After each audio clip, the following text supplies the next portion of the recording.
Inside St James's Palace, 200 figures of the British establishment gathered to authorise a proclamation that Charles is king. The chatter suddenly ended as they thought the moment had come.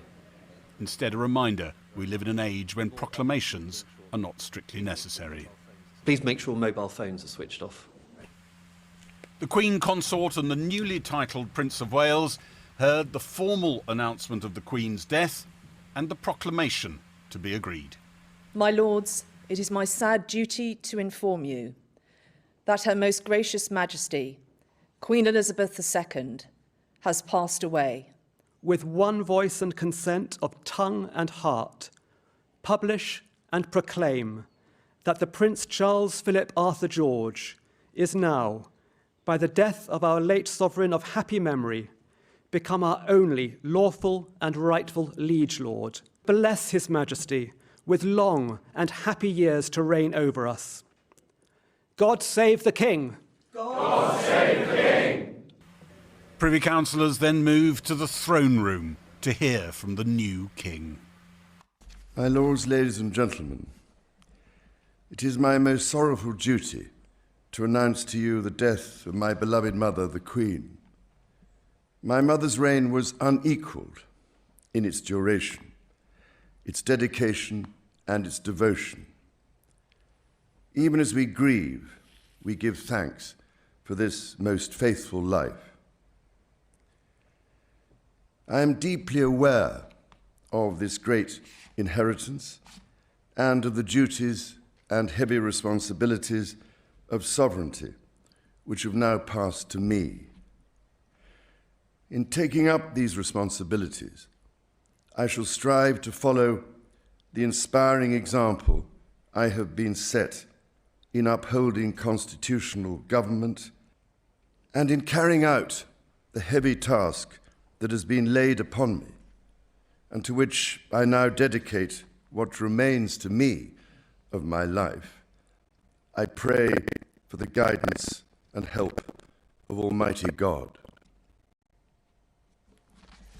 I have with humble duty to crave your Majesty's permission for the publication of your gracious speech. Approved. Although he's now Supreme Governor of the Church of England, law requires him to swear an oath to protect the Protestant faith in Scotland, where church and state are separate. I, Charles III, by the grace of God, of the United Kingdom of Great Britain and Northern Ireland, and of my other realms and territories, King, Defender of the Faith, do faithfully promise and swear that I shall inviolably maintain and preserve the settlement of the true Protestant religion as established by the laws made in Scotland. The oath was then signed, a moment of frustration as some pens are in his way. He now signs Charles R. Rex, King. There were two more proclamations to be approved, one for a bank holiday on the day of the Queen's funeral. Approved.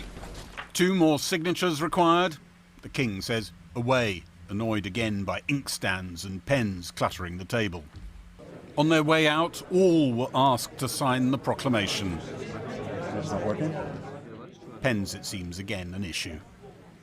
The agreed words then, by centuries-old tradition, proclaimed to a crowd whose iPhones pinged them the news 2 days ago. Whereas it has pleased Almighty God to call to His mercy our late Sovereign Lady, Queen Elizabeth II, of blessed and glorious memory. The proclamation was repeated in the City of London. The crown of the United Kingdom of Great Britain and Northern Ireland is solely and rightfully come to the Prince Charles Philip Arthur George. God save the King. God save the King. 3 cheers for His Majesty the King. Hip, hip. Hooray! Hip, hip. Hooray! Hip, hip. Hooray!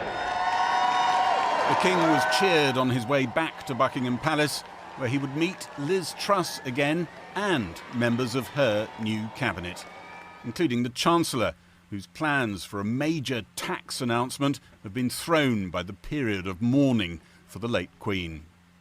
There was a hand on the arm from the Labour leader, Sir Keir Starmer, when he met the King, who also met with the leader of the Liberal Democrats, Sir Ed Davey. Speaking at the Accession Council earlier, the King repeated the promise he gave in his TV address to the nation last night to stay out of politics. But some who've known him well through his years as Prince of Wales, campaigning on issues like the environment, say he's a man of even stronger opinions than people realise. You didn't always get the full story about how much he was concerned about some of these things. What you got in the media and elsewhere was a kind of modulated version of it. Okay, controversial, opinionated, but not necessarily the full story. For me, that demonstrated a kind of restraint, but don't look for guarantees. He's his own man with extremely strong convictions about things, and he won't stop short of letting the politicians know what they are. The weekly audience with the Prime Minister could be a different sort of conversation. Could be very different. I swear by Almighty God that I will be faithful and bear true allegiance to His Majesty King Charles, his heirs and successors, according to law, so help me God. In the Commons, the Speaker was amongst those who swore an oath of allegiance to the King. On a rare Saturday sitting, there were more tributes to the Queen.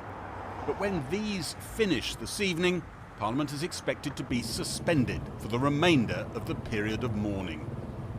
Preparations are already underway for the lengthy queues expected when the Queen's body will lie in state in Westminster Hall.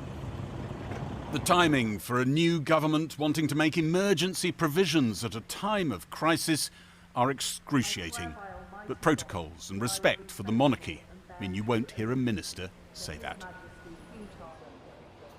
Well, in the past few minutes, the new Prince of Wales has paid tribute to the Queen in a statement released by Kensington Palace. He said, "She was by my side at my happiest moments, and she was by my side during the saddest days of my life.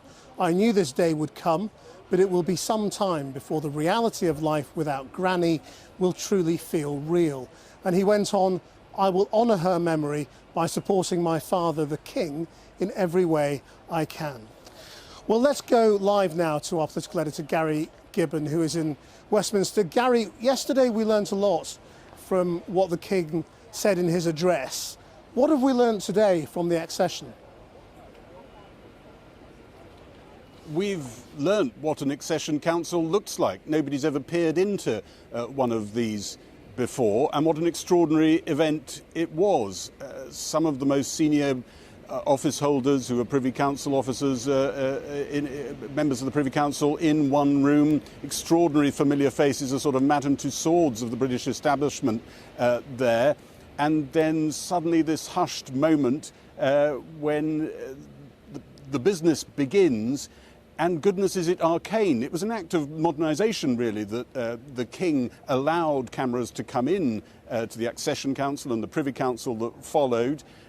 That was a big first, but goodness, what an arcane series of things we then saw, including things like the oath which in the second meeting, the Privy Council meeting, the King swears to maintain the Protestant religion in Scotland. So really quite a spectacle to observe in the 21st century. Will it give people comfort, a sense of tradition, or will they scratch their heads and think some of the language is a bit bonkers? It's hard to know, but the sense in the streets around London is that people are tuning in, watching, coming to see in person what they can. We also learnt, though, in the words that the King chose to address those great and the good in front of him, that he really does want to hammer home this message that he's going to be a constitutional monarch, just like his mother was, properly respecting the conventions of constitutional monarchy and not interfering in politics. It is telling yet again that, as he did in the address on TV last night, he feels the need to say that. Maybe we also saw in that Accession Council and the Privy Council that followed a little glimpse of the King himself. You can't imagine seeing Queen Elizabeth II make that little gesture with the pen stand that King Charles did. He comes to the throne at the age of 73, and he might be quite set in his ways. He might often have behaved like that, but the camera is capturing it there, and that is something you wonder whether the Prince of Wales, newly entitled, standing behind him, thought that's something he's going to have to try to moderate a bit. There's also one other thing we actually learned, a bit of policy, that we are going to have a bank holiday. It was always expected, but a bank holiday on the day of Queen Elizabeth II's funeral. And we await confirmation of when that day is, but it looks like it might be a week on Monday. Gary, what about the business of government? The Prime Minister and the Cabinet seem totally occupied with all the events which will go on for many days, but there is still a cost of living crisis. There was a protest in central London today about a fatal police shooting. All of the issues and problems within Britain remain.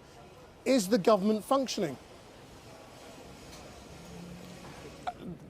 Ministers insist that it is functioning, but as you know, we were halfway through a debate about the government's extraordinary intervention in energy markets when we heard about the death of the Queen, and that is extraordinary momentous policy which hasn't really been challenged and poked in the way that it normally would be. I got the sense that the briefings on that policy, that the ink was barely dry on it and there were an awful lot of holes in it. Maybe government is slightly relieved to have a time where everybody's looking elsewhere, but it is not having time to put legislation through the Commons. They're going to rise at the end of the debate today, that's the intention, and not come back until after the Queen's funeral. Gary Gibbon in Westminster. Well, with me here now is Dame Martina Milburn, Chief Executive of the Prince's Trust, an organisation very close to King Charles's heart. So what happens to it now? Does it become the King's Trust? Does the Prince of Wales take over? What happens? It doesn't become the King's Trust. It's staying as the Prince's Trust, and His Majesty will stay as our president. And so he will remain intimately involved, will he, with the organisation? Because this is an organisation in which he has a direct link to some of the most underprivileged and disadvantaged people in Britain. Well, when you say intimately involved, he hasn't been involved in the sort of running of the charity for years and years and years and years. So the charity has evolved like everything evolves. So when I came in 20 years ago, for example, he used to come to trustees meetings. He hasn't done that for 15 years. So he's been taking a step back for a long time. So this is just part of the evolution of the charity. And what we're really about, as you say, is helping disadvantaged young people. Right, but you've worked with him for many years. Yeah. So you can give us some insight into how he will be king. I think he'll be a fantastic king. I mean, the thing about His Majesty, I was about to say the Prince of Wales, the thing about His Majesty is he's a people person. And people matter to him. He's interested in people. So after the Tottenham riots, myself and His Majesty and actually the Queen Consort, we all went to Tottenham. He spent at least 2 or 3 hours sitting, listening to young people about their lives, about why they'd rioted, about what would make a difference to them. And I don't think that interest in people will change. What about the behaviour? Will he still have the freedom to do that kind of thing, to be as nimble as that? You know, is it different for the King to go to Tottenham than it is for the Prince of Wales? Yes, it is different for the King, and he's very well aware of the constraints of being King compared to being the Prince of Wales. So he's got all that in hand. He will know what's appropriate and what isn't, but I don't think it'll lessen his interest in what's happening to the people of this country and actually around the Commonwealth. What about his famously strongly held convictions? I mean, are these things that he will have to hide, or will he just keep them behind closed doors, or how will he operate? How does he operate? I don't think he's ever hidden anything, which is why we're all aware of what his opinions are. But he's very well aware of the difference between being Prince of Wales and being the King. So what he is not going to do is get involved in constitutional matters. He's not going to overstep the line there. He totally understands what that difference means. But the line is not sort of drawn in, in indelible ink. It's an idea, really, isn't it? And I suppose it's an idea that can change and can evolve as to where that line is precisely. It is an idea that can change and evolve, but I don't think it will be doing that in the sort of near future. He's had a very long apprenticeship. I mean, an enormously long apprenticeship, and he's learned from his mother. He understands the job he's taking on. One of the most influential roles that as Prince of Wales he was able to perform was his convening power. And this was not something that was often seen in public. It wasn't covered by the media because the cameras were never invited in. But he would bring together people from opposite sides of the fences on things, whether it's energy companies and climate change activists, which was supposed to happen this week, or all sorts of other issues. Does that become too political for him as king? Or do you think he can continue to convene groups of people to try and resolve problems? I think it totally depends on the issue, and I think it totally depends on how he does it. So one of the things that he has done incredibly well, and is very well known, is his support, for example, for the Muslim community. And he has brought different factions of the Muslim communities together, so they always see him as an honest broker. I think it would be a huge loss to this country if that sort of support for the communities we have were to go. Whether he's allowed to do that, I don't know. I'm a mere servant. I mean, obviously nobody will comment or criticise at this stage on anything political, but even yesterday when he talked about this being a country of many cultures and many faiths already, even that